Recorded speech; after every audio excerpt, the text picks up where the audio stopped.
silêncio na beira. A planta respira, mas algo sufoca. A noite estranha, o perigo invoca. Olhos atentos no brilho da rua, cada esquina guarda a sua. Entre o fado do passado e o amanhã, o fogo se acende com o som que vem lá. Bum, vai, o céu vai tremer. Na escuridão, quem vai sobreviver? Bum, vai, um velho sinal. O sangue desperta o grito rebelião.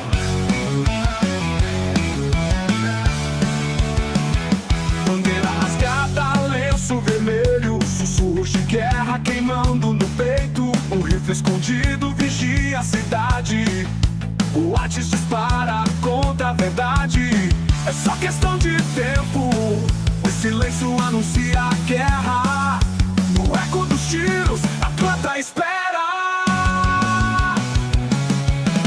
Bum, vai, a pólvora no ar. Um passo errado e o mundo vai queimar.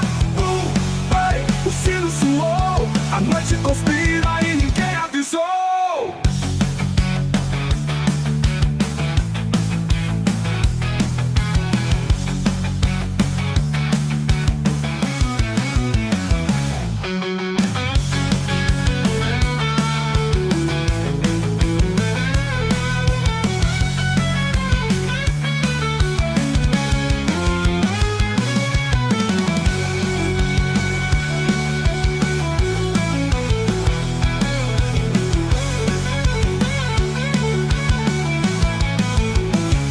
Bandeira rasgada, lenço vermelho, sussurros de guerra queimando no peito. Um rifle escondido vigia a cidade. O Atis dispara contra a verdade. É só questão de tempo. O silêncio anuncia a guerra. No eco dos tiros, a planta espera. Vai, a pólvora no ar. Um passo errado e o mundo vai queimar. O sino soou, a noite conspira e ninguém avisou.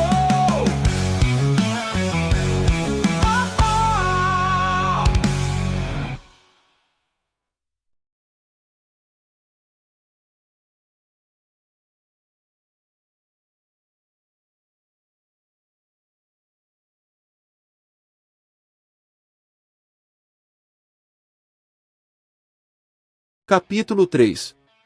Um grupo de cowboys que acabava de chegar à cidade entrou no salão com ar cansado e poeira cobrindo seus rostos. Quando chegaram no balcão, o bartender já servirá a bebida preferida de todos eles, o uísque puro. Bart, se minha mulher soubesse meus gostos como você sabe, eu seria um homem feliz. Comentou um deles. Como foi o dia, rapazes? Indagou Bart, que havia sido cowboy antes da guerra e agora era sócio do Salão da Rose, o mais frequentado da zona sulista da cidade. O mesmo trabalho de sempre, Bart, falou Doyle, tirando o chapéu e esfregando uma das mãos nos ralos. Cabelos. O dia inteiro olhando traseiros de vacas. Pelo menos estamos livres do chumbo que anda correndo solto pelas ruas de Atlanta, não? Houve briga feia ainda há pouco. Passamos por lá e vimos os cadáveres espalhados. Algum dos nossos? Dos dois lados. Sem contar que tentaram assaltar um coletor de impostos nas barbas sabe de quem? O Atis for? Ele mesmo. O bastardo é mais esperto que uma serpente. Ele irá lhe despachar uma porção deles para o inferno. Eram dos nossos? Acho que não, só pode ser gente de fora. Quem seria maluco de tentar isso na frente daqueles dois? Não devia mesmo conhecer o Atis, aquele demônio, comentou o bartender, mas ninguém mais ouvia, ocupados com suas bebidas. O bartender foi até o fim do balcão, onde um velho grisalho, num surrado uniforme confederado, bebia sozinho seu uísque. Como eu estava lhe dizendo, Bart, parece que alguma coisa grande vai começar a acontecer por aqui, depois daquela reunião hoje na mansão O'Brien. Os rapazes todos estavam lá, comentou ele. Tem alguma ideia do que seja? Nenhuma, mas o coronel está no meio. E o resto dos rapazes? Não falei com nenhum deles. Esperei encontrá-los aqui. Ficarei atento. Alguém deverá saber o que está acontecendo. O bartender retornou ao balcão, onde os cowboys terminavam suas bebidas. Repetiu-lhes a dose. Chamou-os para mais junto de si. Os homens debruçaram-se sobre o balcão. Sabem alguma sobre o que houve lá para os lados do rio esta noite, pessoal? Indagou ele. Nada que saibamos com detalhes, Bart.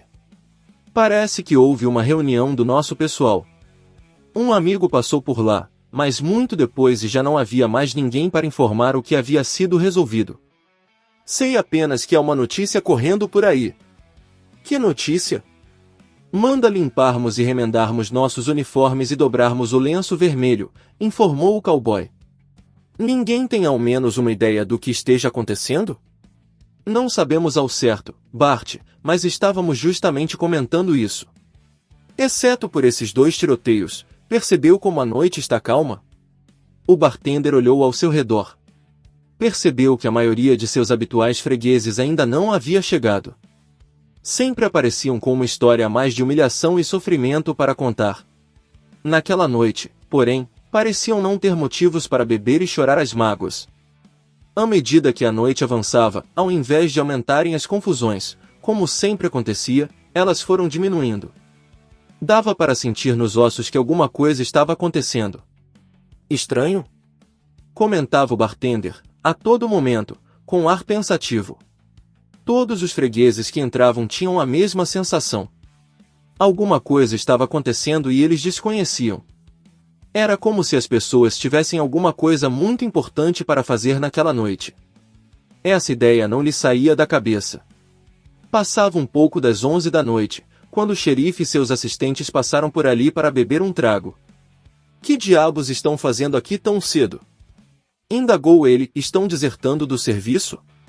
Bart, tudo está em paz lá fora, afirmou o xerife, num tom misterioso. Isso tem alguma coisa a ver com a reunião na mansão O'Brien? É possível.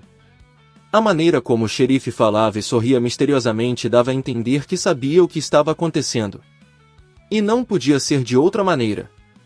O xerife Jefferson era um sulista que, graças à sua tremenda habilidade e o apoio do coronel Voldifar, conseguirá ser nomeado xerife da cidade dividida, tendo livre trânsito nos 2 territórios.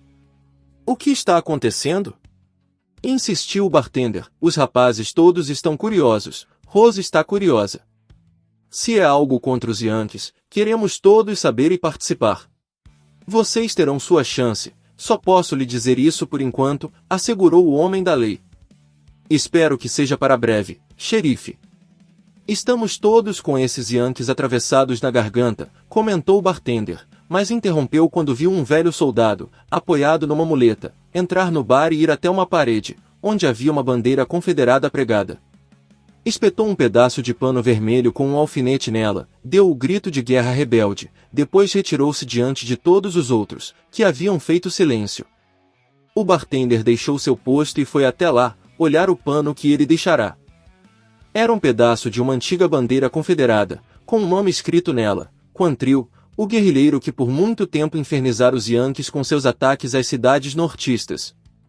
Seu bando havia sido, finalmente, destruído, sobrando apenas alguns nomes que agora enfeitavam cartazes de procura-se, espalhados nas árvores de todo o país. O pano vermelho significava que Quantrill ou sua ideia estava de volta. Quando retornou ao balcão, o xerife o olhava com interesse. Bart podia sentir em seus ossos que ele sabia algo sobre aquela história toda, mas não a contaria. É um recado para limparmos as armas e os uniformes, xerife. Vamos voltar a agir contra os Yankees?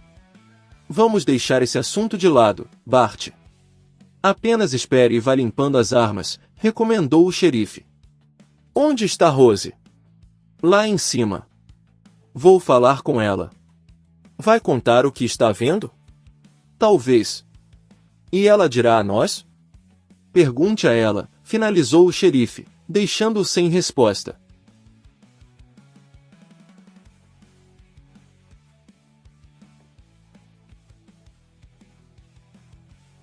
Os 2 delegados haviam voltado para o escritório, onde ficava a delegacia federal. Após aqueles tiroteios, uma incrível calma havia se abatido no lado sulista da cidade. O que acha que pode estar havendo? Questionou Oates. Diabos, como há muito tempo não vejo esta cidade tão parada.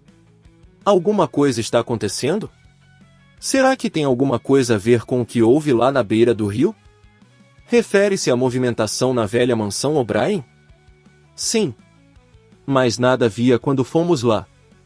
Será que o negro não se enganou? Quem pode saber? O pobre Pet Noite Escura não fica sóbrio desde que começou a guerra, pelo que sei. Talvez possamos obter algumas respostas, comentou Oates. Como? Indo ao salão da Rose. Onde? No salão da Rose, repetiu Oates.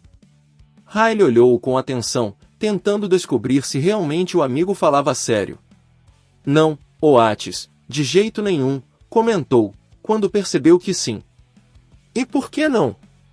Já estivemos lá antes. Ainda tenho a cicatriz nas costas da garrafada que levei, quando você cismou de não prestar continência àquela bandeira esfarrapada na parede. Ora, Riley, eu não podia. Jurei minha lealdade à União. De repente, na janela que dava para um beco ao lado da delegacia, alguém bateu levemente. Os dois delegados se olharam e sacaram seus coutes ao mesmo tempo. Oates! Chamou alguém lá fora. O delegado se aproximou da janela e, quando ia abri-la, uma voz feminina sussurrou lá de fora. Não, não abra, delegado. Oates sentiu suas velhas cicatrizes doerem, alertando-o para um perigo muito próximo e muito mais perigoso que um tiro de Winchester. Conhecia aquela voz, por mais que ela tentasse disfarçar. Lá. O que deseja? Indagou ele. Oates, disse a voz feminina. Se for passar pela via férrea esta noite, olhe no telhado da loja de ferragens. É você? Um riso surpreso e ao mesmo tempo envaidecido se ouviu do outro lado. Por favor, não abra a janela nem me siga, delegado. Pode pôr a minha vida em perigo, murmurou ela. Oates ficou ali, colado à janela, tendo a certeza de que aspirava o perfume dela, mas nada podia fazer. A mulher tinha razão. Toda e qualquer ação da parte dele poria a vida dela em perigo. O que houve, Oates?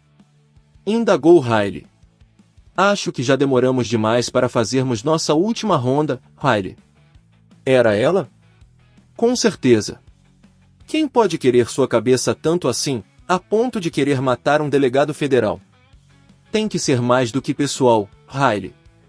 Vamos ver se descobrimos o que é. Riley apanhou sua espingarda, uma bandoleira cheia de cartuchos, e seguiu. Desconfio, Riley, que há muita gente que não gosta de nós nesta cidade, não acha? É. Acho que você tem razão, concordou Riley, seguindo, esta noite estava calma demais para o meu gosto mesmo. Detesto o sossego, a paz, a tranquilidade e a felicidade. Uma tensão já conhecida instalou-se nos dois delegados federais. Alguma coisa estava acontecendo na cidade. Uma coisa estranha que estava tirando das ruas os rebeldes brigões, deixando apenas os Yankees provocadores à procura de encrenca, sem encontrar. Teria sido isso que os levará a armar aquela emboscada? Seria uma forma daqueles malditos se divertirem? Oates sabia muito bem que havia muitos Yankees veteranos de guerra que não conseguia ir para a cama sem quebrar algumas cabeças confederadas. Desde o término da guerra e com a chegada dos vencedores, Atlanta jamais fora daquele jeito. Podia-se sentir no ar que alguma coisa estava para acontecer. Era a mesma sensação que precedia as batalhas, na guerra de que haviam participado. Já percebeu, Riley? Já fizemos esta ronda dezenas de vezes, mas nunca é a mesma coisa. Nunca sabemos o que vamos encontrar pela frente, não? Se não fosse pelos avisos que ela nos manda, já teríamos morrido há muito tempo, não? Com certeza. E o que acha que está havendo na cidade? O que significa essa trégua? Significa muita encrenca a caminho, pode ter certeza. Falou Oates, verificando a barrigueira de seu cavalo, apertando-a bem firme, depois montando. Riley fez o mesmo. Como vamos enfrentar essa? Indagou Riley, acomodando a espingarda no coldre da cela. Vamos ver o cenário da batalha primeiro, falou Oates, pondo seu cavalo para andar. Não rumaram direto para a rua paralela à via férrea, onde era a divisa entre os dois territórios da cidade. Foram para a rua que ficava atrás da loja de ferragens. Oates parou seu cavalo e desceu, levando sua Winchester. "O que vai fazer?" indagou Riley. "Vamos ver como estão as coisas."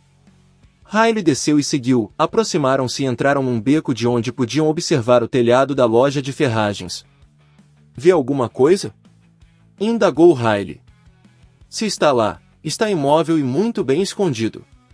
Vamos ter de fazê-lo sair de lá, Riley." "Como quer fazer?" "Vou ficar aqui e você retorna até o começo da rua. Avança devagar. Quando o bastardo lá em cima pôr o nariz para fora, eu o acerto." "E se houver mais de um lá?" "Eu tenho uma Winchester, acerto os dois, não se preocupe." "Ok, Oates. Vou voltar a fazer o que me pede." Enquanto Riley retornava até os cavalos, Oates procurou a melhor posição para apoiar sua Winchester, no beco. Dali, no escuro, podia observar todo o telhado da loja sem ser visto. Não via sinal de ninguém lá. Subitamente, porém, viu a chama de um cigarro ardendo no alto do telhado. Aquela brasa indicava a presença de alguém lá. Engatilhou a Winchester e esperou, atento a qualquer movimento. Riley já devia estar no começo da rua. A qualquer momento alguém teria de surgir lá em cima. "Bastardo filho da mãe!" murmurou ele, quando uma cabeça surgiu lá em cima, com um fuzil na mão. Um homem alto, usando chapéu, apontou no alto do prédio, olhando a rua. Depois abaixou-se para, em seguida, tomar posição de tiro com seu fuzil. Pelos movimentos de mão que fez, Oates percebeu logo que se tratava de uma arma especial. Sabia de que tipo era. Os soldados sulistas haviam usado muito aquelas armas no fim da guerra. Eram armas de longo alcance, com muneta rudimentar e projéteis especiais. Riley estava em perigo, porque poderia ser atingido de longe. Tratou de agir rápido. Mirou cuidadosamente e disparou. Viu o chapéu voar para cima, levando junto parte da cabeça do atirador. Riley esporeou seu cavalo e avançou em disparada, ao ouvir o tiro. "Você o pegou?" indagou, saltado do cavalo com sua espingarda engatilhada e pronta para disparar. Oates havia corrido esconder-se atrás de um bebedouro, olhando o telhado atentamente. "Sim, arranquei a cabeça do bastardo." "Algum sinal de mais alguém?" "Não, havia apenas um." "Vou subir lá para verificar." "Fique aqui e me dê cobertura." Oates atravessou a rua e entrou no beco atrás do prédio. Havia uma escada ali. Enroscou a correia da Winchester no ombro e começou a subir. Tudo estava em silêncio ao redor. Oates estava achando tudo aquilo muito estranho. Viu o corpo caído no telhado. Não precisaria chegar perto para ver que faltava-lhe parte da cabeça. Mesmo assim foi até lá. Estava interessado em algo. Junto ao corpo havia um fuzil especial para atiradores de emboscada, com mira telescópica, semelhantes aos usados pelos nortistas, como ele deduzira. Conhecia aquela arma muito bem. Apenas se ouvia seu som ao longe e um corpo caía em algum lugar ao redor deles. Quem estivesse na mira dele no momento do disparo dificilmente escaparia. A caixa de projéteis junto ao rifle mostrava o tipo de bala empregada e sua procedência: Exército dos Estados Unidos. "Bastardos!" murmurou ele, sem entender, inclinando-se para examinar o rifle. "Tudo bem, Oates?" indagou Riley, surgindo no telhado. "Sim, só havia um." "Conhece este tipo de arma?" indagou Oates. "Sim, usei uma na guerra." "É infalível." De lá de cima Oates ficou olhando as pessoas que saíam à rua, nos dois lados da cidade, observando e tentando adivinhar o que havia acontecido. Oates ficou pensando como alguém conseguiria aquela arma e a munição, exclusivas do Exército da União. E por que se daria ao trabalho de preparar uma emboscada como aquelas? Quem estava por trás de tudo aquilo? Quem o desejava morto? E por quê? Tudo isso apenas confirmava para ele que alguma coisa estranha, muito estranha, acontecia em Atlanta. E só havia uma forma de começar a encontrar as respostas.